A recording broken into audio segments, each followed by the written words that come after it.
जय हिंद साथियों। आज अपन बात करेंगे चंद्रयान 3 के बारे में। चांद पर भारत कैसे पहुंचा और इसको देखते हैं, पूरी जानकारी लेते हैं। सबसे पहले चांद पर पहला प्रयास किसने करा? अमेरिका की एयरफोर्स ने करा और इन्होंने पायनियर नामक अपना यान बनाकर और चांद पर भेजा। ये पायनियर चांद पर भेजा था। उस वक्त स्थिति क्या थी 1958 में? देखो इनका ये पोल भी ठीक से खड़ा हुआ नहीं है, बस इतना सा यहाँ छोटा सा है, ऐसा है। तो दोस्तों ये पायनियर यान चला गया चांद पर, लेकिन कुछ पहले ही इसके टर्बो गियर बॉक्स में दिक्कत आ गई, जिसकी वजह से ये लैंड नहीं कर पाया और अमेरिकी ध्वस्त, एयरफोर्स का काम ध्वस्त हो गया। 1960 में 1960 में वापस की बात है दोस्तों। क्या हुआ? लूना 2। और ये लूना 2 किसका बनाया हुआ था? यूएसएसआर का, उस वक्त सोवियत संघ था, उसका बनाया हुआ था। इन्होंने सकुशल पहला प्रयास था कि इन्होंने लैंड करवा दिया। 1960 की बात है। लेकिन इन्होंने वहां पर क्या पाया कि यहाँ पर मैग्नेटिक फील्ड ही नहीं है, उत्तर दक्षिण कुछ है ही नहीं। चांद पर उत्तर दक्षिण जैसा कुछ है ही नहीं। ये इधर है, सीधा होना चाहिए था, लेकिन सीधा नहीं होके ये कैसे हो गया? इधर चला गया, इधर चला गया। मतलब वहां पर उत्तर दक्षिण जैसा सिस्टम कुछ है ही नहीं। लूना 2 आप इसकी इमेज भी देख सकते हो। तो ये यूएसएसआर का सबसे पहला प्रयास था। तो दोस्तों इसमें दुनिया लगी पड़ी थी, चलो चांद पर, चलो चांद पर। कितने असफल प्रयास हुए। 70 के दशक में अपोलो मिशन किसका था? वो अमेरिका का। अमेरिका का अपोलो मिशन चांद पर पहली बार लैंड कर दिया और ये झंडा गाड़ दिया साहब, और यहाँ पर सल्यूट कर दिया। ठीक है, इसमें 3 आदमी गए थे। एक तो ऑर्बिटर में ही रह गया था और 2 नीचे आए थे। पहले नील आर्मस्ट्रांग और दूसरे बज एल्ड्रिन। तो पहला कदम नील आर्मस्ट्रांग का और दूसरा आप बताओ? दूसरा भी नील आर्मस्ट्रांग का ही होगा। वो एक टांग पे करके ऐसे उछलेंगे थोड़ा ही ना, वो दूसरे कदम उन्हीं का होगा ना, तीसरा कदम बज एल्ड्रिन का होगा। तो ये चले गए साहब और इन्होंने चांद पर पहुंचकर इन्होंने झंडा गाड़ दिया कि हाँ हमने ये कर दिया। और ये वाकई एक अच्छी चीज थी कि उस समय ये चांद पर पहुंच गए थे। अभी उस वक्त हमारे वालों की स्थिति देखो, हमारे वाले ये जाएंगे चांद पर, ये जा रहे हैं, देखो कैसे करके साइकिल पे लेके जा रहे हैं और ये जा रहे हैं। हमारा ब्रिटिश भारत था, शोषण करे हुए थे बेचारे। सो इसका हमने कुछ ही समय में उस साइकिल को कन्वर्ट किस में कर दिया? एलवीएम व्हीकल में रॉकेट लगा दिया, पूरा ये ऐसे हो गया। तो दोस्तों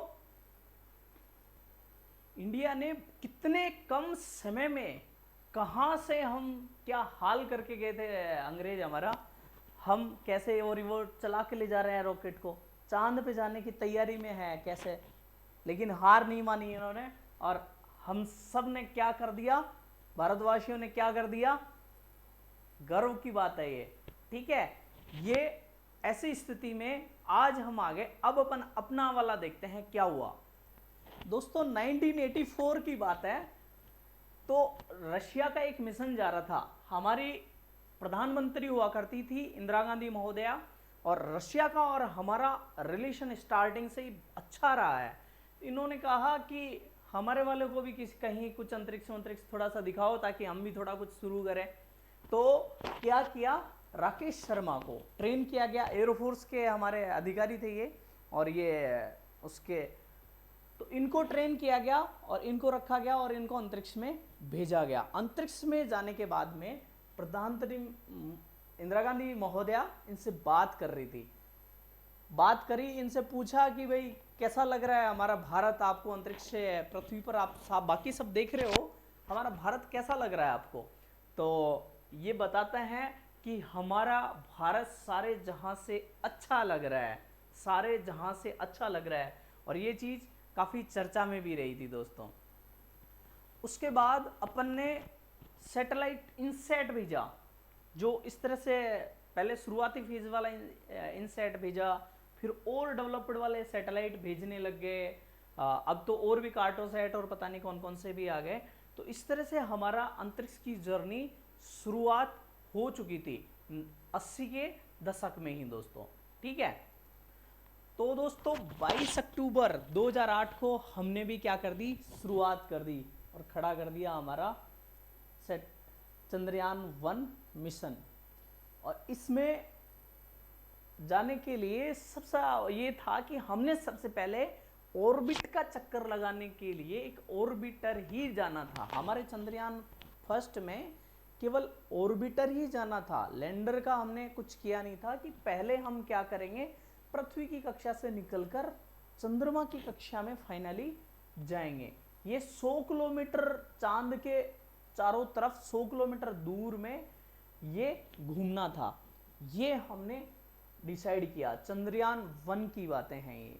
ठीक है, और इसको चांद की सतह के चारों ओर इस तरह से, ताकि उसका पता लगा सके और मिनरल्स का पता लगा सके, वहाँ का जो सरफेस पर क्या क्या है इसका पता लगा सके। इसके लिए हमने चंद्रयान मिशन कर दिया और ये कितने दिन चला, 312 दिन तक सफल इसने कार्य किया चंद्रयान पहले ने।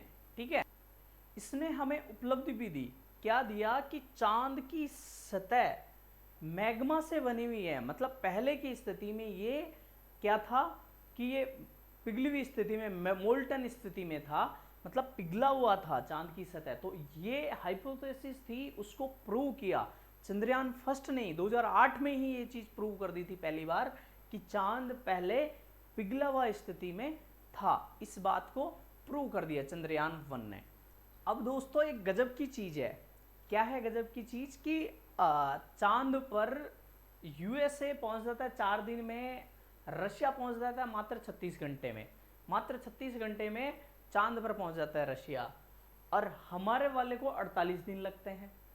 इसका कारण क्या है, आपने ये देखा होगा, गोफण बोलते हैं हमारे राजस्थान में इसको, गोफण। इसमें क्या पत्थर रखते हैं, यहाँ पर पत्थर डाल के, और फिर क्या करेंगे, इसको गोल गोल घुमाएंगे, गोल गोल घुमा के फिर फेंकेंगे एक को, फिर वो चला जाएगा, पत्थर बहुत दूर चला जाएगा। हम डायरेक्ट फेंकते हैं तो उसमें ताकत भी बहुत ज़्यादा लगानी पड़ती है और वो जाता भी नहीं है, और इससे क्या वो अच्छे से दूर चला जाता है। तो हमारे वैज्ञानिकों को तो ये पहले से ही पता था, हमारे तो ये पहले से ही वैज्ञानिक बैठे थे, इन्होंने सही टेक्निक, बहुत बेहतरीन टेक्निक यूज करी ये वाली, और क्या किया कि चांद के जो सूर्य अपनी धरती का ग्रेविटेशन फोर्स है ना, उसको यूज किया, और ऐसे करके फिर क्या किया, उसको चांद पे फेंका, ट्रेजेक्टरी इसकी चांद पर ऐसे बनाई। तो इसमें क्या करता है, ये पहले घूमता है, ये चारों तरफ घूमता है, फिर घूमता है, फिर घूमता है, और फिर जाता है। तो इससे एनर्जी का बहुत ज़्यादा बचाव होता है, और पृथ्वी के गुरुत्वाकर्षण बल की वजह से ही वो चीज़ जाती है। ये टेक्निक की वजह से ही महाराणा प्रताप ने अकबर की सेना को दुरुस्त कर दिया था। राजस्थान में अकबर की बड़ी सी सेना भाई साहब जा रही है, और साइड में जंगल में कहीं भी छुप गए और अपने इससे उठाया और मारा।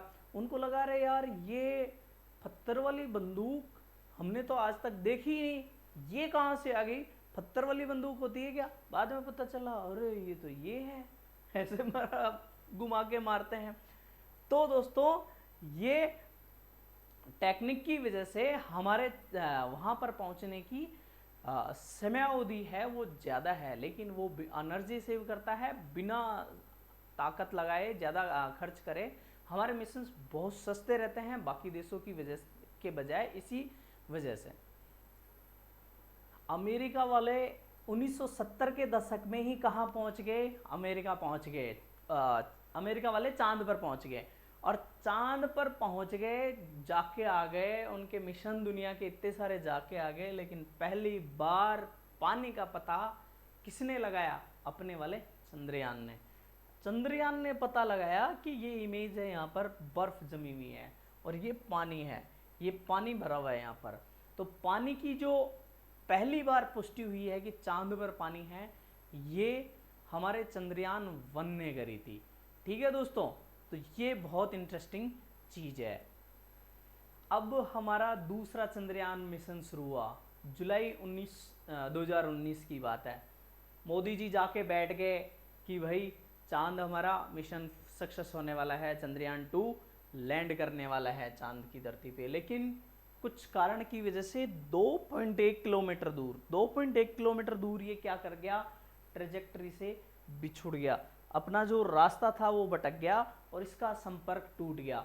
संपर्क टूटने के बाद हमारे साइंटिस्ट महोदय कैसे क्या हाल बन गया था इनका, तो इस तरह से ये होगा। लेकिन ये भी फेल नहीं था, ये भी बेहतरीन था। इसने ऑर्बिटर जो वहाँ पर स्थापित किया वो पूरी तरह से सफल ऑर्बिटर था, सही तरीके से हमारा काम कर रहा था ऑर्बिटर।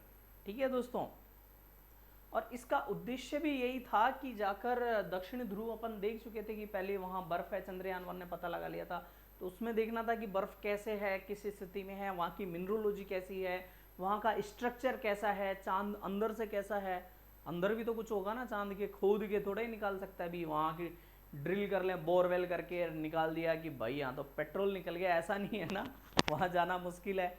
इसलिए सारी चीज़ों का अध्ययन करने के लिए ये अपना अभियान भेजा था, असफल रहा, लेकिन केवल 3 साल में वापस।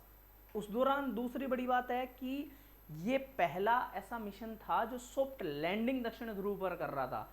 ये आपको दक्षिण ध्रुव और मैं समझा देता हूं क्या है कि पृथ्वी गोल है, इसके चारों तरफ क्या है, चांद घूम रहा है।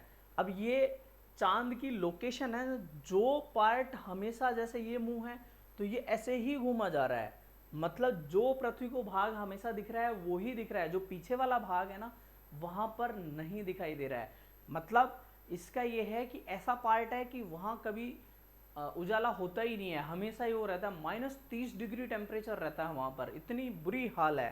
ठीक है दोस्तों, तो वहां पहले बार सॉफ्ट लैंडिंग का प्रयास केवल और केवल भारत द्वारा किया गया, और 19 से लेकर अभी तक 23 तक बाकी ये सब रह गए, कोई भी देश कर नहीं पाया, और वापस से इंडिया ने ही वहां पर दक्षिण ध्रुव पर वापस सॉफ्ट लैंडिंग के लिए चंद्रयान 3 वापस भेज दिया है दोस्तों।